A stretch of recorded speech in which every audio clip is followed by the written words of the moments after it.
Si vous essayez de décrire Dieu, cela pourrait s'avérer difficile ou intimidant. Mais lorsque les auteurs de la Bible réfléchissaient au mystère de Dieu, ils décrivaient constamment le caractère de Dieu de cette façon. Compatissant et plein de grâce, lent à la colère, riche en amour loyal et en fidélité.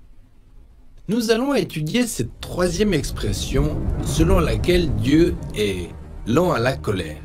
Toutefois, cela pourrait en surprendre plus d'un. Le Dieu de la Bible n'est-il pas souvent en colère, foudroyant le peuple pour ses péchés? Eh bien, il s'avère que la colère de Dieu dans la Bible est bien plus nuancée que cela et bien plus intéressante. En hébreu, l'expression « lent à la colère » se prononce Erek Apaim, ou littéralement long de nez. Mais qu'est-ce que la patience de Dieu a à voir avec un long nez? Eh bien, d'abord nous devons étudier la manière courante pour l'hébreu biblique de dire que quelqu'un est en colère. Son nez s'est enflammé. Comme dans l'histoire de Joseph, lorsque Potiphar a pensé que Joseph avait essayé de coucher avec sa femme, son nez s'est enflammé. Cela est généralement traduit par « sa colère s'est enflammée ». Ça décrit comment votre corps, en particulier votre visage, devient chaud quand vous êtes envahi par la colère. Ainsi, en hébreu, les principaux mots pour désigner la colère sont « nez » ou « chaleur » ou « nez chaud ». C'est pourquoi une personne patiente est qualifiée de longue de nez. Il faut beaucoup de temps pour que son nez devienne chaud. Comme dans le proverbe biblique, la sagesse d'une personne est son long nez, c'est-à-dire sa lenteur à la colère. Dans la Bible, Dieu se met en colère à plusieurs reprises, mais il n'a pas de nez et n'a pas chaud. Ce sont des métaphores. On se sert de notre expérience d'ardente colère pour décrire ce que Dieu ressent quand il voit la méchanceté humaine. Comme vous vous mettrez en colère si vous voyez un enfant être brutalisé sur le terrain de jeu, Dieu se met en colère lorsque les humains s'oppriment les uns les autres et détruisent son monde. Dans la Bible, la colère de Dieu est une expression de sa justice et de son amour pour le monde. Mais il est lent à la colère, ce qui signifie qu'il accorde aux gens beaucoup de temps pour changer.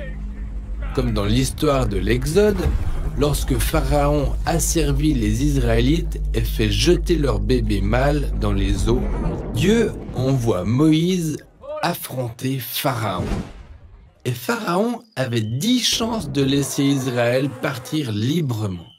Mais après le 10e refus, Pharaon sort avec ses chars pour détruire les Israélites et donc Dieu le détruit dans les eaux. Le propre mal de Pharaon se retourne contre lui et nous lisons qu'il s'agit d'un acte du feu de la colère divine. Bon, c'est vrai que c'est quand même fort, mais réfléchissez-y. Dieu ne serait pas bon s'il ne se mettait pas en colère contre le mal de Pharaon et ne faisait finalement rien à ce sujet. Et remarquez que la colère de Dieu se manifeste en livrant Pharaon aux conséquences de ses propres décisions. Et c'est en fait ainsi que la colère de Dieu est illustrée dans les Écritures. Et c'est pareil dans l'histoire des Israélites. À maintes reprises, des siècles durant, ils trahissent le Dieu qui les a sauvés de l'esclavage. Et bien qu'il leur donne de nombreuses chances de se détourner de leur voie, ils continuent de prêter allégeance au Dieu des autres nations. Et chaque fois, nous lisons que l'ardente colère de Dieu s'enflamma contre les Israélites. Mais remarquez ce qui suit toujours. Dieu les a livrés aux mains de leurs ennemis. Israël voulait servir les dieux des autres nations, et donc Dieu, dans sa juste colère, leur donne ce qu'ils veulent, puisque ces nations finissent par dominer Israël. C'est similaire à ce que l'apôtre Paul dit dans sa lettre aux Romains. Il dit que la colère de Dieu se manifeste contre la méchanceté humaine, puis à 3 reprises, il décrit comment cela se traduit. Dieu livre le peuple à ses désirs et choix destructeurs, même si cela conduit à la mort.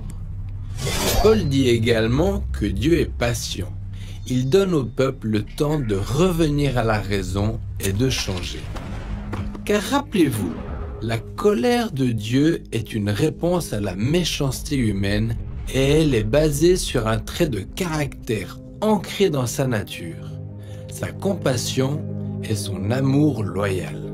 Dieu ne se contente pas de laisser le peuple subir les conséquences de sa propre autodestruction, car dans la Bible, Dieu est en mission de sauvetage. C'est pourquoi Jésus a affirmé que sa mort à Jérusalem serait la preuve de l'amour de Dieu pour ses ennemis.